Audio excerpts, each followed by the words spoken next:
Hello everyone, welcome to math with Sneha. आज हम discuss करने वाले हैं सीओवी की थ्योरी और जो भी पीवाईक्यू आए हुए हैं सीएसआईआर नेट के अंदर वो भी डिस्कस करेंगे। और सीओवी की वेटेज है मतलब कि 1 से लेके 3 क्वेश्चन है, मतलब वो आ ही जाते हैं पेपर के अंदर, पार्ट बी या पार्ट सी के अंदर क्वेश्चन आते हैं। और नंबर की बात करें तो हम नंबर हैं मतलब क्वेश्चन है वो तो 1 से लेके 3 क्वेश्चन है वो आते हैं, और नंबर है वो आते हैं 12.15 मार्क्स का है ये सीओवी है वो आता है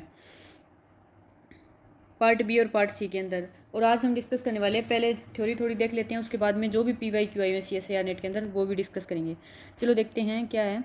द यूलर लैग्रेंजियन इक्वेशन क्या होती है? कर्ल अपोन में curl Y minus D upon में डी एक्स कर्ल अपोन में curl Y dash equal to zero. Euler equation which satisfy the boundary condition की जो भी हमारी ये आइलर इक्वेशन है जो हमें फंक्शनल गिवन होगा, अगर वो इस आइलर इक्वेशन को अगर सेटिस्फाई कर देता है, इस आइलर इक्वेशन को सेटिस्फाई दी बाउंड्री कंडीशन, और जो हमें बाउंड्री कंडीशन दी होगी वो अगर सेटिस्फाई कर दे तो उसको हम कहते हैं एक्सट्रीमल। और another form of the Euler equation, another form के आइलर इक्वेशन की कभी कभी ये भी हमें ऑप्शन में दे देता है कि भी ये है इक्वेशन, ये आइलर इक्वेशन है या नहीं है, तो हमें पहले ये ध्यान होना चाहिए भी ये भी इसकी फॉर्म है अलग से। कर्ल स्केयर अपॉन में curl Y square Y double dash plus में कर्ल स्केयर अपॉन में curl Y dash Y dash plus में कर्ल स्केयर अपॉन में कल एक्स कल वाई डैश माइनस में कल अपॉन में curl Y equal to zero. अब हम देखते हैं कि अगर हमारे पास कोई भी फंक्शनल गिवन होगा तो उसका हम सॉल्यूशन है वो कैसे करेंगे। कि the solution of the Euler equation हम इसमें केस डिस्कस करेंगे। फर्स्ट है कि अगर हमारे पास जो भी फंक्शनल है अगर वो इंडिपेंडेंट है ऑफ एक्स से, तब हम जो आइलर इक्वेशन है वो ये कंसीडर करेंगे F minus Y dash curl upon में curl Y dash equal to constant. ये याद रख लेना डायरेक्ट, या तो हम ऊपर वाली जो ये है अगर आपको याद रहता है तो ठीक है, वरना ये तो है ही, ये तो याद रखनी पड़ेगी। कर्ल अपॉन में कर्ल वाई माइनस में डी अपॉन में डी एक्स कर्ल अपॉन में curl Y dash is equal to zero. अब सेकंड केस क्या है हमारा कि अगर if F is independent of Y, अगर वाई से इंडिपेंडेंट है तब हमारी जो आइलर इक्वेशन है वो किस फॉर्म में होगी? कर्ल एफ में curl Y dash equal to constant. अगर थर्ड केस क्या है कि if F is independent of Y dash, अगर इंडिपेंडेंट है वाई डैश से तब हमारा होगा कर्ल एफ में curl Y dash equal to zero. ठीक है, कर्ल अपन में curl Y dash is equal to zero होगा। If F is independent of X and Y, कि अगर हमारा जो फंक्शनल गिवन है उसमें ना तो एक्स की टर्म है ना वाई की टर्म है, तब जो हमारी आइलर इक्वेशन है वो ये हो जाती है Y double dash curl square upon में curl Y dash equal to zero. तो यहाँ से क्या होगा कि if curl square upon curl Y dash है वो तो जीरो नहीं हो सकता, इसका मतलब वाई डबल डैश है वो इक्वल टू जीरो होगा। तो यहाँ से क्या आ जाएगा Y dash equal to C1। तो जो हमारा सोल्यूशन है डायरेक्ट है वो ये बन जाएगा Y X equal to C1 x1 plus में x2। ये डायरेक्ट याद रखने का तरीका है। अब हम देखते हैं कि कई बार क्वेश्चनों में दे देता है कि जो भी हमारे पास प्रॉब्लम है, प्रॉब्लम बिकम मीनिंगलेस, कि मीनिंगलेस प्रॉब्लम है वो कब बनती है क्वेश्चन में? कि हमें कोई भी फंक्शनल है वो गिवन होगा, उसके साथ बाउंड्री कंडीशन है वो दो गिवन होगी। अगर हमारा फर्स्ट ये है कि अगर हम देखते हैं कि हमने सॉल्यूशन निकाला उसके बाद में हमारी आइडेंटिटी है वो जीरो इक्वल टू जीरो के इक्वल आ जाती है, तो वो मीनिंगलेस प्रॉब्लम होगी। अगर हमारा आइलर इक्वेशन है अगर वो बाउंड्री कंडीशन जो भी गिवन है अगर उनको सेटिस्फाई नहीं करता है, तब भी जो हमारी प्रॉब्लम है वो क्या होगी? हमारी मीनिंगलेस प्रॉब्लम होगी। If F is independent of Y dash, कि if F is independent of Y dash then by Euler equation we have curl F on curl Y dash equal to zero. ये imply करेगा कि curl F में curl Y equal to zero. तो another हम again है वो हमारे पास differential equation है वो अगर नहीं आती है तो इसका मतलब वो भी हमारी क्या मीनिंगलेस प्रॉब्लम ही होगी एक। ठीक है, कि हमारा ये है कि अगर जीरो इक्वल टू जीरो आ जाए तब हमारा मीनिंगलेस प्रॉब्लम होगी, या फिर जो भी हमारे पास ये बाउंड्री कंडीशन अगर वो सेटिस्फाई नहीं करता है तब भी हमारी जो मीनिंगलेस प्रॉब्लम होगी। या एक ये आ जाए 1 इक्वल टू जीरो, ये तो पॉसिबल ही नहीं होता, मतलब कि वहाँ पे एक्सट्रीमली नहीं मिलेगा हमें, तो इस टाइप से होता है। अब हम देखते हैं फंक्शनल इन्वॉल्विंग हायर डेरिवेटिव, कि फंक्शन इन्वॉल्विंग अगर हमारा जो भी फंक्शनल गिवन होगा अगर उसमें हायर डेरिवेटिव मतलब एक डेरिवेटिव से ज़्यादा डेरिवेटिव अगर हो, तब हम जो यूलर इक्वेशन है वो कैसे डिफाइन करेंगे? आई इक्वल टू ए से बी, आई इक्वल टू ए से B F X Y Y dash Y double dash D X. Boundary condition है वो हमें गिवन होगी, ये 4 बाउंड्री कंडीशन गिवन होगी, मतलब कि सिंपल और उनके डेरिवेटिव पे गिवन होगी। तो देन वाई एक्स सेटिस्फाई की ये कंडीशन है वो सेटिस्फाई करना चाहिए। कर्ल अपॉन में curl Y minus D upon में डी एक्स कर्ल अपॉन में कर्ल वाई डैश प्लस में कर्ल स्क्वायर अपॉन में कर्ल एक्स स्क्वायर और कर्ल एफ अपॉन में curl Y double dash equal to zero. ये हमारा क्या है? जब हमारा सेकंड ऑर्डर टाइप का दिया होगा। चलो अब हम देखते हैं क्वेश्चन है वो देखेंगे कि जो CSIR नेट के अंदर आए हुए हैं पार्ट बी और पार्ट सी के अंदर। क्वेश्चन क्या गिवन है? Consider the functional J Y equal to, हमारे पास फंक्शनल है वो गिवन है जे वाई इक्वल टू ए से B F X Y Y dash D X, और एफ एक्स वाई जो फंक्शनल है वो गिवन है वाई डैश प्लस में Y. Then J has no extremal, या फिर ये 4 ऑप्शन है वो गिवन है, या फिर ये Y X equal to E की power minus X is an extremal, या फिर Y X is equal to constant extremal. चलो हम देखते हैं इसका सोल्यूशन है वो कैसे होगा। हम पहले आइलर इक्वेशन है वो लिख लेते हैं। क्या होती है हमारे पास, कर्ल अपन में कर्ल वाई माइनस में डी अपन में डी एक्स, कर्ल अपन में curl Y dash equal to zero, और जो हमारे पास फंक्शनल है वो ये गिवन है वाई डैश प्लस में वाई। अब कर्ल अपन में कर्ल वाई करेंगे तो इसका क्या हो जाएगा 1 माइनस में कर्ल अपन में कर्ल एक्स, और इसका करेंगे तो यहाँ पे 1, तो ये क्या हो गया हमारा 1 इक्वल टू जीरो। ये तो पॉसिबल नहीं है, इसका मतलब हमें कोई भी एक्सट्रीमल है वो नहीं मिला, तो इसका ऑप्शन ए है वो करेक्ट हो जाएगा। सेकंड क्वेश्चन क्या गिवन है कि an extremal of the functional J Y equal to ए से बी रूट ऑफ 1 प्लस में mod of Y dash x mod का स्केयर डी एक्स। चार ऑप्शन है वो हमें गिवन है कि is a straight line containing this, या सॉल्यूशन इज डिफरेंशियल इक्वेशन ये होगा, या फिर is a solution of y double dash zero, या डज नॉट एग्जिस्ट। देखते हैं इसका सॉल्यूशन। हमारे पास जो भी फंक्शनल है वो इस टाइप का गिवन है, जे वाई इक्वल टू ए से बी रूट ऑफ 1 प्लस में mod of Y dash x का square d x. This is independent of x y, क्योंकि यहाँ पे ना तो एक्स की टर्म है ना वाई की टर्म है, तो इंडिपेंडेंट है एक्स और वाई से। तो हम डायरेक्ट ये लिख सकते हैं कि अगर इंडिपेंडेंट तो सॉल्यूशन है वाई इक्वल टू क्या बनता है c1x प्लस में c2। तो हमने यहाँ पे लिख दिया कि y equal to X plus में बी, ये क्या होती है स्ट्रेट लाइन की इक्वेशन होती है। तो यहाँ से जो ऑप्शन ए है वो हमारा हो गया करेक्ट। ये ऑप्शन क्या गिवन है कि is a straight line containing this, तो यहाँ से ए है वो करेक्ट हो गया। अब हम सेकेंड ऑप्शन है वो चेक करते हैं। अब हमें पता है कि अगर वो इंडिपेंडेंट हो तो वहाँ से क्या होता है Y double dash equal to zero होता है, यहाँ से ऑप्शन सी है वो भी करेक्ट हो गया। अब आइलर इक्वेशन लिख लेते हैं, कर्ल अपन में कर्ल वाई माइनस में D upon D X, curl upon curl Y dash equal to zero. यहाँ से क्या होगा इंडिपेंडेंट है एक्स और वाई से, तो ये टर्म तो क्या हो जाएगी जीरो हो जाएगी। तो ये हो गया कर्ल अपन में curl Y dash equal to c. यहाँ से हम करेंगे इसका जो भी कर्ल अपन में हमें दिया हुआ है एफ, इसका डेरिवेटिव कर देंगे। करते हैं तो क्या मिलेगा हमें 1/2 इंटू 2y डैश अपॉन में रूट ऑफ 1 प्लस में y डैश इक्वल टू सी। तो यहाँ से 2 से ये 2 कैंसिल हो गया, y डैश इक्वल टू क्या आ जाएगा c into root of 1 plus में y डैश के। ऑप्शन बी है वो करेक्ट हो गया इसका। ऑप्शन बी में क्या गिवन है हमारे पास कि is a solution of differential equation, हाँ ये हमें मिला है। तो इसका ए बी और सी है वो करेक्ट है और डी है वो इनकरेक्ट है। ये हमारा पार्ट सी का क्वेश्चन है, इसके ऑप्शन है वो 3 सही है। चलो आगे वाला क्वेश्चन देखते हैं क्या गिवन है। ये दिसंबर 2015 में आए हुए हैं। The functional I J Y equal to ए से बी वाई स्केयर प्लस में वाई डैश स्केयर माइनस में 2y sine x d x is the following extremal which c1 and c2 are arbitrary constant. हमें extremal है वो find करना है। अब हमें डायरेक्ट ये पता है कि जो आइलर इक्वेशन है वो क्या होती है, कर्ल अपन में कर्ल वाई माइनस में डी अपन में D X, curl upon curl Y dash equal to zero.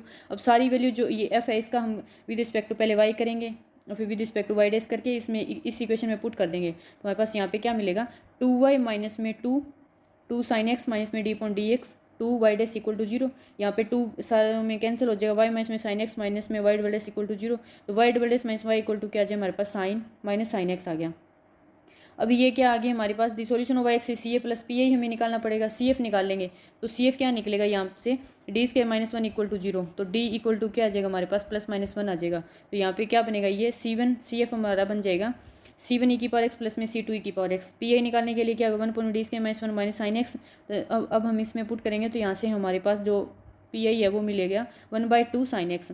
अब सारा सॉल्यूशन क्या मिलेगा सी एफ प्लस में पी आई कर दें C1 ई की पावर एक्स प्लस C2 ई की power minus x plus 1/2 sine x. यहाँ से जो ऑप्शन बी है वो हमारा करेक्ट हो गया। इजी है क्वेश्चन, बिल्कुल इजी आते हैं हर बार। मतलब ये कि यही लगाना होता है आइलर इक्वेशन, या तो मतलब फर्स्ट डेरिवेटिव के लिए दे दे या फिर सेकंड डेरिवेटिव के लिए दे दे। तो यहाँ से जो ऑप्शन बी है वो हमारा करेक्ट हो जाएगा। अब हम देखते हैं आगे क्वेश्चन। ये 26 नवंबर 2020 में आया है 3 मार्क्स के अंदर। क्वेश्चन क्या गिवन है the Euler equation satisfy by the extremal of the functional J Y equal to 0 से 5 वाई स्केयर प्लस में x square y dash D x. Define a solution करो in x y plane which is. चार option है वो हमें given है linear quadratic cubic या trigonometry. भी जो भी हमारा एक्सट्रीमल आएगा वो किस फॉर्म का होगा।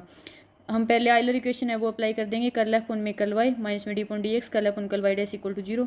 हमारे पास जो भी फंक्शनल गिवन है वो देखेंगे क्या इसमें 2y माइनस में D point D X X के इक्वल टू 0। यहाँ पे आ गया 2y माइनस में 2x equal to 0 y equal to x। ये हमारे पास क्या है कि लीनियर है, तो ऑप्शन ए है वो हमारा करेक्ट हो गया। अब हम देखते हैं पार्ट बी के अंदर ज़्यादातर क्वेश्चन आए हुए हैं यहाँ से। Which of the following is extremal of the functional J Y equal to -1 से लेके 1 वाई डैश स्केयर माइनस में 2x Y D X that satisfy the boundary condition. कि हमें बाउंड्री कंडीशन दो बाउंड्री कंडीशन है वो गिवन है और हमें एक्सट्रीमल है वो निकालना है। वही हम आइलर इक्वेशन है वो अप्लाई करेंगे। तो यहाँ पे क्या आ जाएगा हमारे पास m स्केयर इक्वल टू 0, यहाँ से m है वो 0 0 आ गया। रूट है वो 0 आ गए। तो यहाँ से सॉल्यूशन है वो क्या मिलेगा, y equal to C1x plus में C2, पी निकाले 1/dx माइनस एक्स, ये हो जाएगा माइनस में एक्स क्यूब अपॉन में 6, तो जो सी ए प्लस पी आई कर देंगे C1x प्लस में C2 माइनस में एक्स क्यूब में 6। अब C1 और C2 की वैल्यू जो भी हमारे पास ऊपर जो बाउंड्री कंडीशन गिवन है वहाँ से हम निकाल लेंगे। फर्स्ट बाउंड्री कंडीशन हमारे पास है y -1 इक्वल टू -1, तो -1 यहाँ से हमारी C1 माइनस में C2 एक इक्वेशन बन जाएगी इक्वल टू 7/6, और y1 इक्वल टू 1 निकालेंगे, यहाँ से हमारी मिल जाएगी C1 प्लस में C2 इक्वल टू 7/6। यहाँ से क्या हो जाएगा, C2 अगर 0 पुट करेंगे तो C1 की वैल्यू आ जाएगी 7/6, तो y मिल जाएगा हमारे पास -x³ y में 6 प्लस 7/6x। तो ऑप्शन सी है वो हमारा क्या हो गया, करेक्ट हो गया। इसमें ऑप्शन सी है वो करेक्ट है। जून 2015 में आया हुआ है, ये पार्ट सी में है। यदि extremal of the functional i equal to 0 से x1 y² y dash x dx that passing through 0 0 and x1 y1 is a constant function, a या फिर ए लीनियर फंक्शन होगा, या फिर ए पार्ट ऑफ पैराबोला, या फिर पार्ट ऑफ एलिप्स, कि जो भी हमारा एक्सट्रीमल निकल के आएगा या तो वो कोई कांस्टेंट फंक्शन होगा, ये ऑप्शन में बोल रहा है, या फिर कोई लीनियर फंक्शन होगा, या फिर पार्ट ऑफ पैराबोला टाइप होगा, या फिर पार्ट ऑफ एलिप्स होगा। चलो हम देखते हैं, जो हमारा फंक्शनल है F X Y Y dash equal to y² y dash x के, ये क्या है, इसमें x नहीं है, तो ये क्या है, इंडिपेंडेंट ऑफ x है। टाइलर इक्वेशन क्या होती है, जब इंडिपेंडेंट ऑफ x होता है, f माइनस में y डैश कल अपन में curl y dash equal to C1, इसमें रख देंगे सारी वैल्यू, तो हमारा जो सॉल्यूशन है वो मिल जाएगा हमें। ये तो इंटीग्रेशन करके इजीली सोल्व ही किया हुआ है, ये तो आप कर ही लोगे। यहाँ पे y0 इक्वल टू 0 हमें हमारे पास एक कंडीशन है, तो यहाँ से C4 है वो 0 आ जाएगा, y² इक्वल टू क्या आ जाएगा 2x C3, तो यहाँ से क्या होएगा y1² equal to 2x1 C3। यहाँ से जो मेन सॉल्यूशन है वो ये मिल गया हमारे पास, y² equal to x1² x into x1 which is parabola, ये तो पैराबोला की इक्वेशन होती है, तो इसका मतलब ऑप्शन सी है वो हमारा क्या हो गया, इसमें करेक्ट हो गया। पैराबोला मिला है हमें, ऑप्शन सी है वो करेक्ट हो गया। अगेन आगे क्वेश्चन देखते हैं, दिसंबर 2018 के अंदर आया हुआ है, पार्ट सी में आया हुआ है, सारे सेम क्वेश्चन है, कोई डिफरेंट नहीं है, मतलब कि जो भी हमारे पास फंक्शनल गिवन होगा और बाउंड्री कंडीशन गिवन होगी, और वहाँ से हम क्या होगी, जो बाउंड्री कंडीशन होगी उनका यूज है, हम जो कांस्टेंट आएंगे फंक्शनल के अंदर एक्सट्रीमल के अंदर उनका यूज़ करके मतलब उन कांस्टेंट की वैल्यू निकाल लेंगे और क्वेश्चन हो जाएगा। ये क्या है, JY इक्वल टू इंटीग्रेशन 0 से लेके 1 720 x² y माइनस में y double s² dx subject to y0 equal to y dash 0 y1 equal to 0 है, y डैश 1 है वो हमारे पास गिवन है।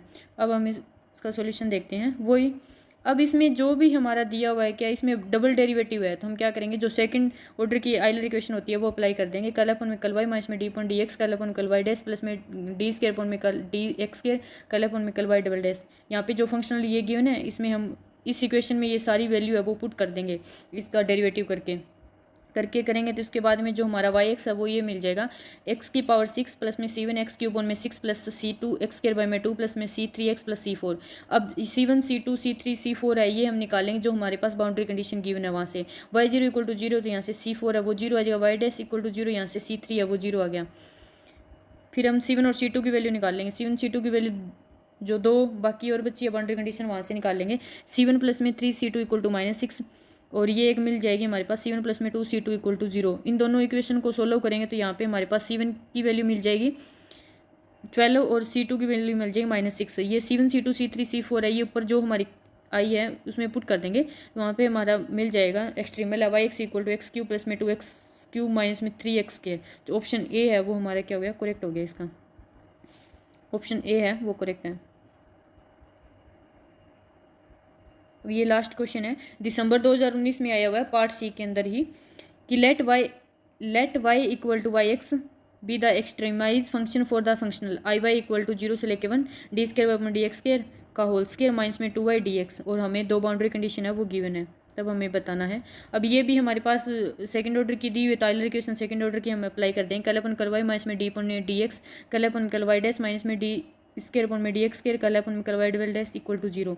अब हम इसमें पुट करेंगे तो हमारे पास यहाँ पे क्या मिलेगा, ये मिल जाएगा y equal to C1 plus में C2x प्लस में C3x² प्लस में C4x की पावर क्यू प्लस में x की पावर 4 पर में 24। अब जो बाउंड्री कंडीशन है वहाँ से हम क्या करेंगे, C1 C2 की वैल्यू निकाल लेंगे। यहाँ पे C1 0 आ जाएगा, C2 0 आ जाएगा, C4 है, ये सारी वैल्यू निकाल लेंगे। इसमें क्या मिलेगा हमारे पास, एक्सट्रीमल है वो y(x) इक्वल टू x की पावर 24 माइनस में x³ 12 प्लस में x की पावर 4.24, तो x की पावर 24 है वो हम कॉमन ले लेंगे, तो यहाँ से ऑप्शन सी है वो हमारा क्या हो गया, करेक्ट हो गया।